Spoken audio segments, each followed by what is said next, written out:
박찬종 변호사님 모셨는데요. 오랜 정치 생활, 한국 현대 정치의 뭐 산증인이시니까 전두환 전 대통령의 그 별세 소식에 남다른 감정을 가지시겠습니다. 글쎄 뭐 인연이 좀 있으신가요? 남다른 감회가 뭐 없는 편은 아닌데 전두환 대통령하고는 그냥 좋은 인연이 있었고 무덤덤한 좋은 인연. 네. 근데 그것은 짧았고 악연으로 그가 대통령 그만둘 때까지 그 악연이 저와 전두환 대통령 사이에는 있었다. 네. 그러니까 그냥 좋은 인연이라고 한다면 79년 11.6 나던 해 3월 초에 이 6명이 식사를 하게 되는데 제가 거기에 끼어가지고 그때 보안사령관인 육군소장 전두환 장군하고 같이 식사를 한 일이 있어요. 그 모임은 어떤 모임인가 하면 이 전두환 장군이 그 당시 장군 합천 출신이니까 합천 출신 공직자 2사람, 비교적 고위 공직자 2사람, 그 다음에 중견 합천 출신 중견 기업가 요 사람이 전셋값을 냈어요. 그리고 전두환 장군, 그리고 합천 출신 서울에서 국회의원에 당선된 중진 의원, 그리고 나 6명이었어요. 우리 변호사님은 어디 출신이시죠? 아니 합천 그때 아니시잖아요. 나는 선거가 부산이었지. 네, 부산이신데. 합천 근데 출신 이제 모임에 그 공직자 중에 한 사람이 저하고 잘 알아요. 그날 오전에 전화가 와가지고 오늘 저녁에 그 시간이 어떠냐 그래 무슨 일이냐 그랬더니 보안사령관 전두환 장군하고 식사를 하게 됐는데 그거 내가 낄 이유가 없지 않으니까 제가 외가가 합천입니다. 외가가 그래서 이 합천 사람들 몇 명 모이는데 당신도 외가가 합천 아니냐 그러길래 약속이 있는데 그럼 조금 늦게 가보지. 왜 내가 동의를 했는가 하니까 육사 정규 1기가 앞으로 육군을 담당하게 되고 참모총장도 나오고 거기에 선두주자가 전두환 장군이다 하는 것은 오래전에 기에 익었고 또 보안사령관이라고 하면 권력 실세의 핵심이니까 그렇죠. 그러니까 어떤 사유 구조를 갖고 있는가 궁금하기도 하고 그래서 이제 갔지요. 조금 늦게 갔어. 갔더니 요렇게 이제 3명 앉는데 전두환 장군 맞은편 자리를 비워놨더라고. 딱. 이제 변호사님 자리로. 내 자리를 미리. 예. 그래 이제 나머지는 다 하니까 악수를 하고 처음 뵙겠습니다. 그러니까 자기도 이렇게 하는데 사복 셔츠를 걸쳤어요. 그러니까 이제 뭐 술이 한숨 배 가는데 내가 대뜸 이렇게 얘기했어. 저기 전 장군 뵈니까 이 농민군 사령관처럼 아주 수덥하고 아주 친근감이 갑니다 하니까 모두 와 웃었다고. 자기도 그런 소리를 자주 듣는다고. 말하자면 내가 촌놈의 느낌이 있다는 그런 기분 얘기했는데 그렇게 단순 순진해 보이더라고. 근데 그 대화 중에 여러 가지에서 지금 인상적으로 기억하는 게 이제 그때 이제 선거를 12월 달인가 치러 가지고 선거 치른 지 얼마 안 됐거든. 그러니까 이제 당선된 국회의원 둘이 있으니까 뭐 얘기 끝에 나와 우리 중진 의원을 향해 가지고 이거 선거 치르시기 힘드시겠습니다 그러더라고. 그 뭐 전부 비위를 맞춰야 될 테니 말이야. 그래 뭐 우리가 그렇지 그렇습니다. 그러니까 뭐 마음에 안 들어도 뭐 마음에 드는 척 해야 되고 그렇다니까. 그러니까 자기 얘기를 풀어놓더라고. 자기가 중령 시절에 이 수경사 직할 30경비단 그게 경복궁 안에 30경비단이에요. 그 12.12 때 그 30경비단에서 모의회가 실행한 곳인데 30경비단의 직할 대대 자기가 그때 대대장이었는데 이 대대는 이 청와대 정문에서 바라보면 경복궁 북쪽 문 있잖아요. 그 바로 문 열고 들어가면 바로 거기 있대요. 거기에 청와대 경호를 맡는 거네. 대대장과 정예 대대 병력이 대기를 하고 있대요. 해가지고 청와대 상황이 생길 때 문 열고 그냥 총 들고 나가는 거예요. 청와대를 지키고 대통령을 지키는 거예요. 그런 부대네요. 그러니까 안에는 경호관이 지키고 멀리 외곽 북한산 뒤쪽으로 경찰이 지키지만은 6탄으로 그게 이제 68년 1월 20일 1.2일 사태 직후에 그 경비 경비대장의 그 위상이 굉장히 높아졌어요. 중령이지만은 그래서 이거 그 아주 박 대통령 아주 친이구나 속으로 이렇게 생각했어요. 네. 그런데 이 얘기를 풀어놓는 게 자기가 그 경비대대장 시절에 네. 그러니까 뭐 육군에서는 뭐 중령으로서는 가장 핵심 중에 핵심 보직아니에요. 그렇죠. 예.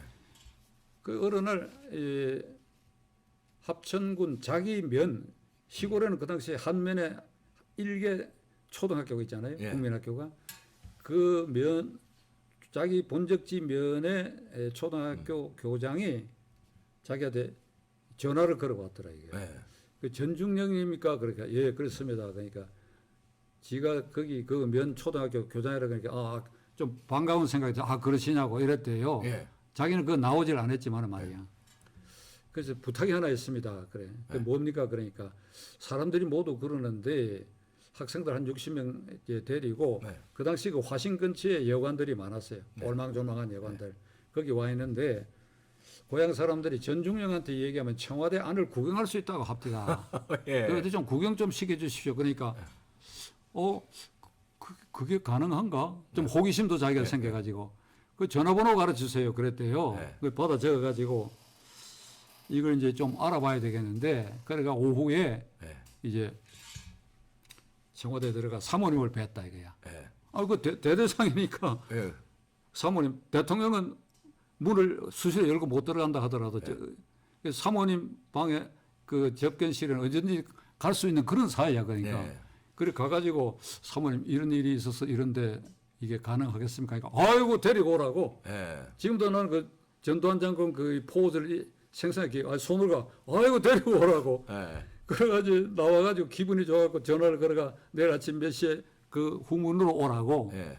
그래가지고 야 이거 내가 참 이 고향을 위해서 한 건 하는구나 이렇게 생각했던 거예요. 그러니까 이제 인솔을 해가지고 고수부터 걸어서 가니까 예. 갔더니 사모님이 소접견실에 다가를 마련해가지고 아이고 예. 다가를 유경수 마련해가지고 여사님이 예. 격려하는 말씀도 하고 다 사진도 찍고 이랬다는 거예요. 식사는 시간이 아니었대요. 그러고 가는데 이게 가방에 예. 이 울러매는 가방에 학용품을 전부 넣어가지고 하나씩 다. 유경수 여사님이. 그러니까 오. 유경수 여사가 그걸 다 준비해가 이게 줬대. 내가 뭐 어떻게 기분이 좋은지 뭐 교장이 땅에 닿을 정도로 사모님한테 절하고 나한테도 절을 하더라고. 예.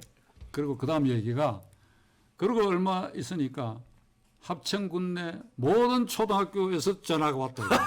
이거 큰일 났네. 이거 다 해줘야 되네. 그러니까 전부 전중령한테 가면 청와대 내가 그걸 한 번에 못 끝나지 그 전부를 어떻게 사모님한테 얘기하느냐. 그래서 그러니까, 예. 그만뒀다 이러더라고. 예. 그 말을 내가 딱 받아 이렇게 얘기를 했어요. 전 장군 실수했습니다. 그걸 계속 해야지요. 그래 이다음에 예편에 국회의원 나갈 거 아닙니까? 그럼 합천은 따놓는다고 생이 되네. 그게 11억 나기 9개월 전이니까. 예. 그리고 12 나기 9개월 전이 예. 10달 전이니까 12로 이미 그는 대통령 길을 갈 사람인데 국회의원은 이미 뛰어넘었는데 예. 요즘도 그 생각하면 내가 웃어요. 예. 그래가지고 이제 세월이 흐르고 11.6에 나오고 예. 이듬해에 국가보위 비상대책위원회를 구성을 했죠. 네. 광주 그것이 진압이 되고 난 네. 6월 말 7월 초에 국가비상대책위원회니까 그 대통령을 허수아비 만드는 거죠. 그렇죠. 그리고 전두환 보안사령관 겸 중앙정보부장 서리가 국가비상대책위원회 위원을 만든 거예요. 네. 거기에 김종인 박사도 무슨 분과위원회 아마 됐을 거예요. 네. 그게 이래 놓고 난 얼마 뒤 7월 초순경인가 중순경에 이 정보부의 이 기조실장의 내 선배 이름은 안 바뀌겠습니다. 네. 집에 전화를 해가지고 박 의원 좀 배울 일 있다 그러길래 그때 뭐 많이 붙들려 들어가고 이러니까 약간 으시시한 생각도 나는데 그 어조로 봐가 잡아가는 건 아닌 것 같고 그러지요. 어디로 가면 됩니까? 내가 보고 편한 시간 장소를 정하라. 선배님이 정하라고 했더니 그 서린 호텔 네. 동아일보사 뒤에 거기 정보부 안가를 가르치더라고. 그래 갔더니 이제 대화 내용이 우리가 정당을 지금 창당 준비 중에 있다. 정당을 아직 정당 해산 완전히 된 것도 아닌데. 민정당 이제. 그게 민정당이야. 그 당수가 누가 됩니까? 아, 그건 좋은 분을 모신다고. 그 정당을 만드는데 기본 조직을 시도단위 조직책을 시도당 책임자를 정하고 예. 그 시도당 책임자가 이 국회는 결국 해산 아직 그때는 해산 안 됐어요. 네. 하면 새로 국회의원을 구성할 때 공천권도 지역 공천권도 시도당 위원장에게 정권을 위임하는 네. 이런 시스템을 만드는데 박 의원은 부산 경남 조직책으로 우리가 내정했다 그러더라고. 오. 우리가 내정했다고. 그 이제 신군부가 내정한 거네요, 이제. 우리가 내정했다고. 그래. 예. 그 이게 속으로는 말이야. 이게 이 속으로는 이것들이 정말 기가 찰 일을 하고 있는데 그러나 그 당시 그게 뭐든지 할 사람들이니까. 그럼요. 예. 그래서 그러면서 덧붙이는 게 우리가 회의를 하면서 이 기본 조직을 구성하는데 시도당 책임자를 정하고 네. 그다음에 공천자도 정하고 그리고 중앙당의 브릿지를 만든다. 지휘탑을.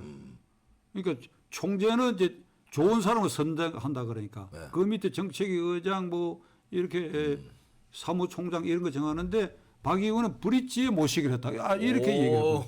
아유, 브릿지에 모신다 이게. 네. 브릿지에 모시는데 일단은 부산 경남 시도당 책임자로 네. 정했는데 우리가 제일 먼저 서울 이러니까 뭐 마땅치 않고 부산 경남 이러니까 아 그럼 박산종이다 이렇게 됐다 이거야. 네. 만장일치다 이거야. 네.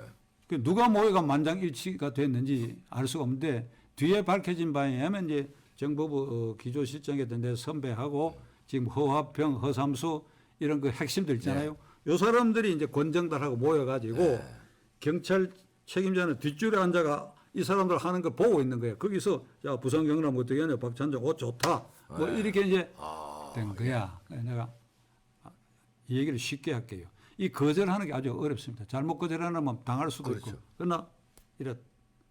그래도 며칠 뒤에 또 전화가 왔어. 또 만나자 그러더라고. 안 만날 수가 없지. 네. 그랬더니 전두환 위원장께서 이걸 보고를 했더니 자네들이 말이야 가서 말씀을 잘못 드린 거야. 나도 잘 아는데 그럴 분이 아니야. 다시 가서 얘기해. 이렇게 됐다는 거예요. 이거 야, 골치 아프네. 이게 자기들 예. 딴에는 이제 시도당 네. 위원장을 이제 뽑는데 이게 난항에 걸렸다 이거지. 네. 국보위원장까지 보고가 됐다 이거. 네. 안 된다. 그래서 그랬더니 이제 거기에 이제 전혀 뭐 별 효용 없는 사람을 이렇게 하더라고 보니까 그 이듬해 이제 국회의원 선거가 1월 달인가 이제 있게 됐지요. 네. 그게 전두환 대통령이 체육관에서 8월 달에 되고 난 다음에 국회를 해산하고 다시 국회의원 선거를 다시 했거든요. 네. 그 민정당이 차지하는 선거를. 그때도 또 불러가지고 이거 지나간 건 잊어버리고 우선 부산에 거기서 나가서 당선되면 뿌리치 올릴 테니까 나오라고. 예. 어? 예. 또 그러는 거예요. 아 그러니까 국회의원 선거 그거 나가라고. 지금 공천자 바꿀 수가 있으니까 이러더라고. 그 나는 이제 완전히 야당의 길로 갔지요. 네. 변론하고 그 길로 갔지요. 그때 인권 변호사는 대여섯 명밖에 안 돼요. 네. 내가 최연소자였고 이동명 변호사가 대장이었고 네. 그래요. 이게 인권 변호사라고 하는 것은 시국 사건에서 일단 무료 변론, 지속적인 변론. 그 내가 정보부에도 불려가고 말이야. 네. 변호사 변론하지 말라고 협박도 하고 했는데 내가 워낙 세게 나가니까 어떻게 못 하더라고. 잠깐 그런 과정을 거쳐서 이걸 가방을 들고 거기에 이제 이렇게 삶의 보람을 느끼면서 말이지 이렇게 이제 다니고 있는데 83년에 네. 장영자 사건이 터져가지고 네. 그 11부 장관이 바뀌었어요. 총리도 바뀌고 거기에 고대 총장이었던 김상엽 씨가 이제 총리가 되고 11부 부처 장관이 그럴 때 내 이름은 안 바뀌겠습니다. 전두환 대통령 청와대 핵심이 날 찾아와가지고 각하 명령, 각하의 본부인데 네. 외무, 국방장관 다 바뀌었는데 빼고 아무데나 입각하십시오. 오. 네, 그러면 다음 단계는 이겁니다. 오. 총리를 올려준다고. 그러니까 내 이름이 그때 필요했어요. 내가 정풍운동도 하고 그렇죠. 이게 이제 인권 변호사는 다 알고 있으니까 이거 하나 굴복시키고 그 이름을 유용하게 민주정의당이거든. 민주정의당. 그때 나는 우리 측근들하고 만나면 야, 이 비민주 불의당이 부정의당이 민주정의당이라고 이게 기가 막힌다고 우리가 그랬는데 그런데 그것도 내가 거절하고 이제 85년 12대 국회의원 선거에 그리고 그 무렵부터 내가 민추협 YSDJ 의장이 민추협 인권위원장으로 열심히 가방을 들고 다니면서 했는데 그거 뭐 기니까 생략하고 12대 선거 때 부산 영도, 중구, 동구 제1선거구에 제가 신민당 후보로 나와가지고 부산이 6개 선거구인데 내 선거구를 비롯해서 3개 선거구에 민주정의당 후보를 낙선을 시켰어요. 이게 참 이게 좀 민망한 얘기인데 박찬종 바람입니다. 그렇죠. 그때는 그랬어요, 맞아요. 박찬종 바람. 역사의 한 페이지죠 그때. 요것도 얘기하면 뭐 재미있는 것도 많고 그런데 이건 생략하고 박찬종 바람인데 전두환 대통령 뿔 따고 나왔어요. 그렇겠네요. 뿔 따고 이제 감정적으로 말하면 이 자식을 말이야 내가 이렇게 하려고 했는데 이렇게 가더니 말이야 이 부산을 약 민정당 초토화시켰다고. 그때 민정당이 전국에 다섯 군데 떨어졌는데 부산이 3군데고 대구 하나, 서울역 강남구 한다 이렇게 됐다고. 그 물론 부산에 박찬종 바람에 뒷심은 YS 바람이 있지요. 그러나 내가 선거운동을 그런 방향으로 아주 몰아갔어. 전두환 정권의 그 성격까지 아주 한마디로 정리를. 그래가지고 이렇게 돼 있는데 이제 국회가 열리고 9월달이 됐어. 이 고대에서 삼민투 허인회 그 지금 태양광 사건으로 뭐 사법 처리됐죠. 거기서 여야 정당에 개헌에 관한 공청회를 할 때 대표를 보내라 하고 고지서가 왔어요. 그리고 신민당 이제 정무회의에서 이거 누가 가느냐? 그러니까 우리 이민호 총재 그 박찬종 인권위원장이 당연히 가야지 뭐 그 법률 가고 그러니까. 그런데 그날 그것이 9월 5일인가 그래요. 1985년 9월 5일인가 그래요. 9월 5일이면 9월 6일일 겁니다.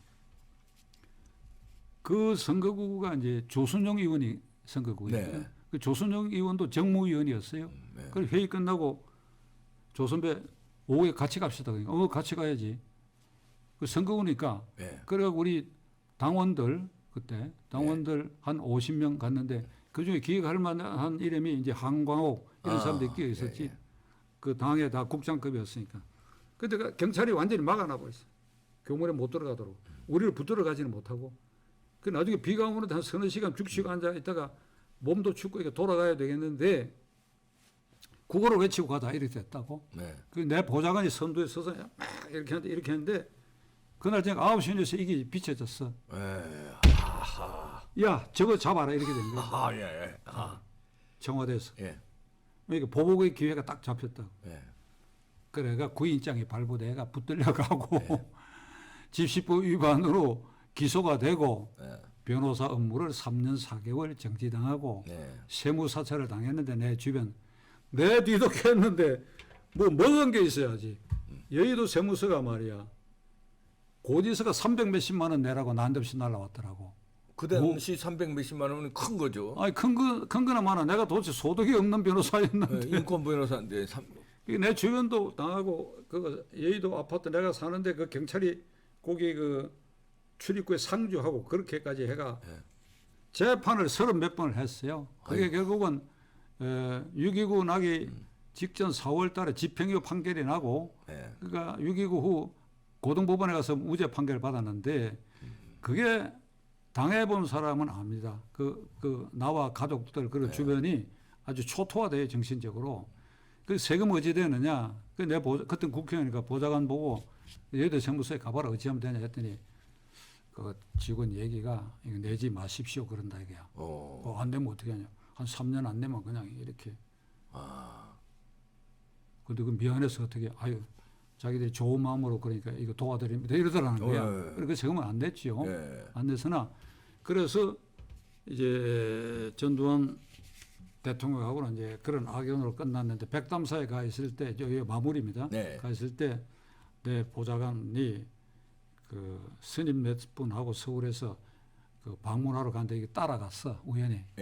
스님을 친하게. 그 스님은 전부 승복을 입고 그 백담사에 가서 이제 전두환 대통령 이게 방 안에서 이제 만나는데 이렇게 악수를 해오면서 인솔한 스님이 이 사람은 박찬종 의원 보좌관입니다. 이러니까 네. 손을 내밀다 말고 내리면서 어이구 앙금이 그때까지 있네요. 예. 나 욕 많이 했겠구만. 나 욕 많이 했겠구만. 그래서 내가 그 인간미를 느꼈어. 네. 욕하는 걸 알고 있었던 거야. 예. 요게 이제 전두환 장군하고의 이전의 전부고 그 뒤에 이렇게 화면 보고 이러면 밉지.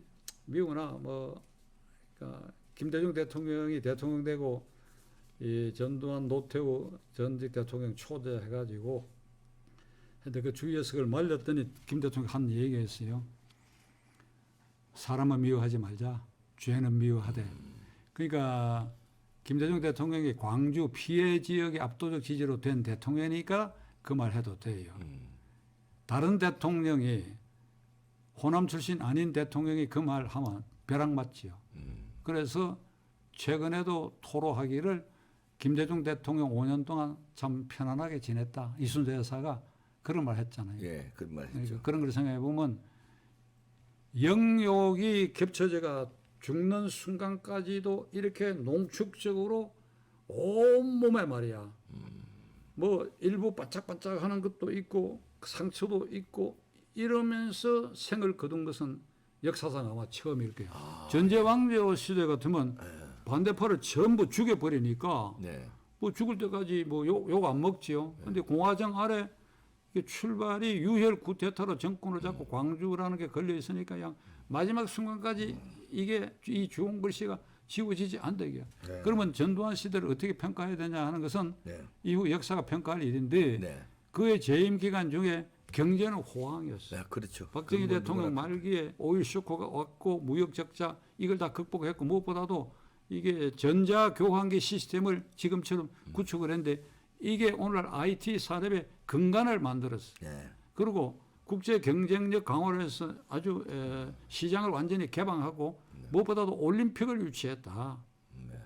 86년 아시안게임 아시안게임 88 올림픽, 예. 88 올림픽 하겠다고 했을 때 전부 반대했는데 무슨 소리 하냐고 이게 탱크 밀듯이 그렇게 해서 우리 국격을 상향시키고 했다. 예. 그러나 그런 모든 공적이 그 주홍 글씨 때문에 이게 쳐들고 얘기하기가 어렵다. 이게 참 안타까운 일이다.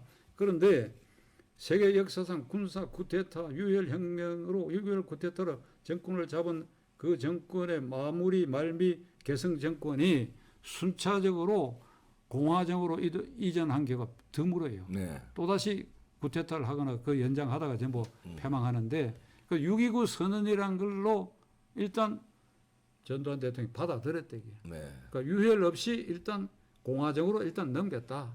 공화정으로 넘겼다. 네. 그래서 이 노태우 대통령이 그걸 이어받아 가지고 노태우 대통령은 정말 칭송할 만한 치적이 많아요. 나는 그 중에 내가 혜택을 본 게 하나 있습니다. 네. 노태우 대통령 때문에. 그 전두환 그건 6.29 선언 전두환 대통령이 받아들인 거죠. 예, 그렇죠. 그러니까 그래서- 직선제 받아들인 예. 거죠. 그래서 이제 그러니까 노태우 대통령이 당선돼 가지고 이 88년 2월에 취임하고 4월달에 국회의원 선거가 있었어요. 네. 근데 노태우 대통령 언론 자유, 정당 활동 자유 완전히 풀어놓고 무소속의 활동도 완전히 풀어놨어. 만일 이 정권 시를 이렇게 통제를 하거나 뭐 전두환 시대는 말할 필요도 했다면 내가 서초구에서 무소속으로 당선될 수가 없었어. 당선될 수 있었던 것은 무소속도 완전히 자유롭게 선거 운동할 수 있고 그 범법자에 대해서는 여당에 대해서도 똑같은 잣대로 단속을 했다 이게.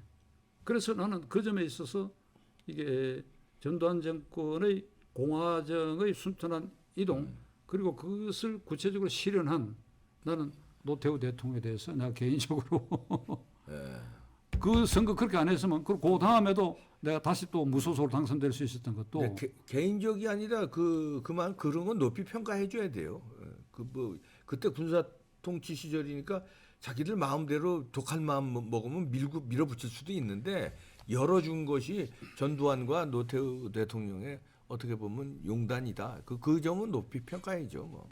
마무리로 제가 네, 두 가지를 말씀하세요. 말씀드리겠는데 그 주홍 글씨 유혈 쿠데타로 정권을 잡았다는 네. 주홍 글씨를 빼고는 그의 업적은 굉장히 빛나는 업적을 쌓았어요.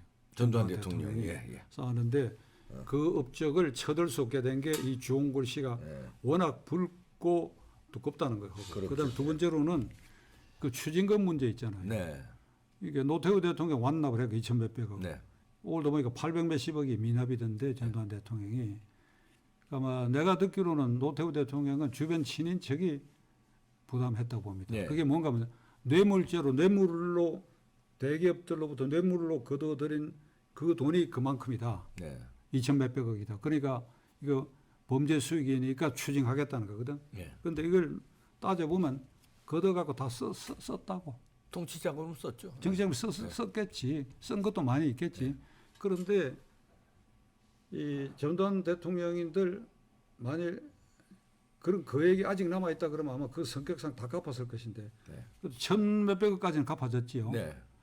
800 몇십억 남고 그래가 추징금 때문에 이제 박근혜 대통령도 문제가 되고 이럴 때 내가 이 공개 방송에 나가 이런 얘기를 했다고.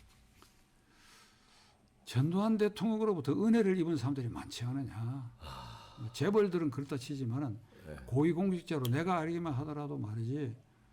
참 고위공직을 지내고 그랬기 때문에 아이고 비싼 수십억짜리 아파트에도 살고 하는 내가 아는 말이야 동창도 있고 많지 않으냐. 전두환 대통령 은혜를 입은 나처럼 박해받은 사람도 있지만 그 십시일반으로 내면 그 갚아질 거 아니냐. 아, 그 좋은 아이디어였는데. 아, 내가 그런 얘기를 했어요. 그 아이디어 좋은데. 근데 그게 안 되는 거예요. 그게 정치라고 하는 것은 냉혹하고 모두 자기 계산으로 하는 거예요. 그렇다 보면 전두환 대통령 모든 면에서 본인이 다 짊어진 거예요.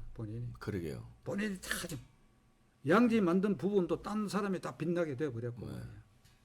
그러네요. 그래서 인생이 결국은 이 단계에서 전 대통령 별세 소식을 듣고 참 허망하다.